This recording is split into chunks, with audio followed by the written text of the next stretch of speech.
Kaibigan, narinig nyo na ba yung balita? Kumakalat itong news na ang pagkain daw ng kaning lamig, yung bahaw, mas maganda daw sa diabetes. Yan ang mga nilalabas ng mga news, pag-aaral. Ngayon, hihimayin natin kung tunay ba to o hindi.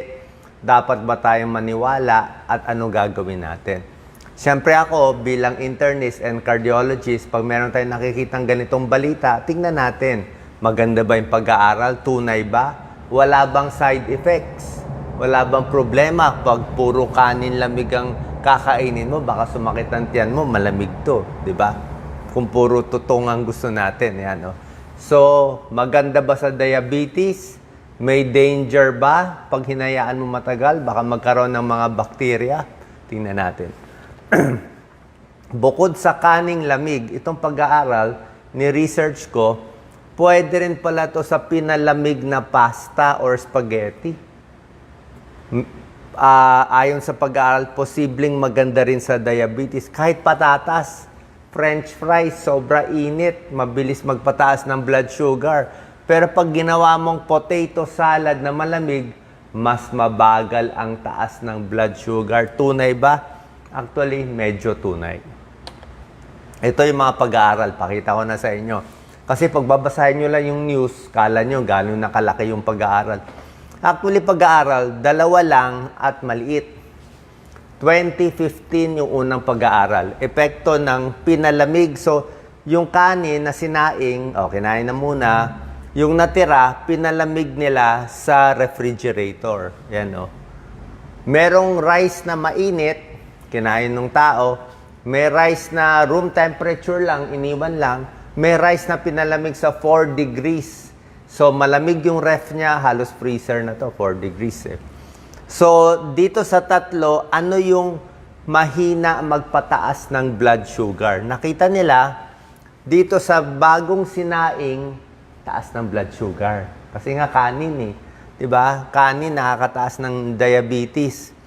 Yung pinalamig konti na bahaw, mas mababa ang taas ng blood sugar. Ayan, no? 1.3 lang, mas mababa. Pero, yung pinalamig sa refrigerator, tapos ininit ulit, yun ang pinakamababa at pinakamaganda sa diabetes. Pero, dapat natin tandaan, 15 people lang pinag-aralan. Kung sa mga pinag-aaralan naman yan sa PGH, o sa UP, siyempre sabihin 15 lang yan maliit. Maliit pang pag-aaral. Inulit noong 2022, April. Okay? Sa diabetes naman nila pinakain. 32 patients, mas marami na. So, yung isang kanin, mainit. Yung kalahating grupo, pinakain ng pinalamig na naman yung kanin. 4 degrees, malamig na lamig yan. Almost malamig na ref yan. Tapos, ininit nila, pinakain, chinek yung blood sugar after 3 hours. Ano nakita? Yung kumain ng kaning mainit na masarap, mataas ang blood sugar. Malaki tinaas. Pero yung kumain ng pinalamig na kanin, mas hindi tumaas ang blood sugar. Mas maganda. So, pag hindi mas mataas ang blood sugar, less complication, less heart attack, less stroke, most likely. So, anong explanation? Papaliwanag ko sa inyo. Ito yung paliwanag. Pinalamig na pasta, spaghetti, patatas, kanin. Kasi, ang starch, carbohydrates yan, di ba? Lahat yan carbohydrates. Dikit-dikit yan na glucose molecule. Parang dikit-dikit sila pag hilaw. Pag niluto mo itong kanin na mainit na kanin, french fries, mainit na spaghetti, mainit na pasta, itong glucose na nakadikit, naghihiwalay.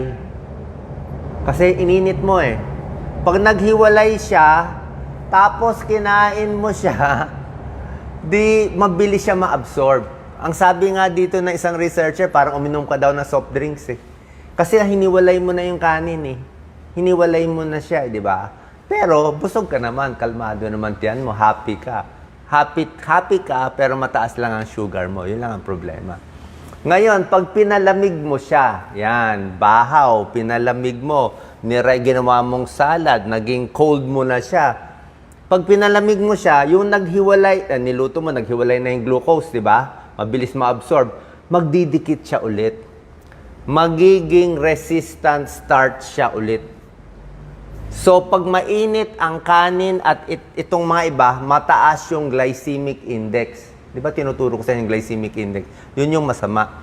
Pag pinalamig mo, didikit siya ulit, mabagal ulit yung absorption. Good for diabetes. Again, mabagal. So, ang secret, ay naman natin kumain ng malamig na kanin, palamigin mo daw muna, pag malamig na, initin mo na lang. Kasi kahit initin mo, nakadikit na siya. Parang hindi na maghihiwalay ulit eh. Parang paste siya, nagdikit na siya. Oh. Meron tong theoretical explanation. Sabihin, sa teorya, may ibig sabihin, sa research, kahit maliit, may ibig sabihin din. Ito yung tinuturo kong glycemic index. Pakita natin, Doc Lisa. Pag ininit lang yung kanin, no, ang taas ng glycemic index, so 64. Basta lampas 50, mata yan, 64. Patatas, ang taas, so 87 ang taas. So lahat to pampataas ng blood sugar. Kaya nga, gusto mo nga palamigin siya para bababa tong numero.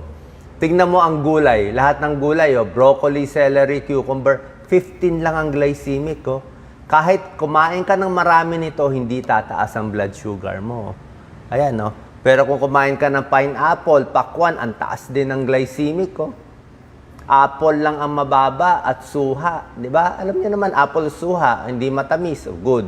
Gulay. Pero itong kanin na gusto natin, pag pinalamig mo, mas maganda. So, mukhang maganda nga siya. Okay?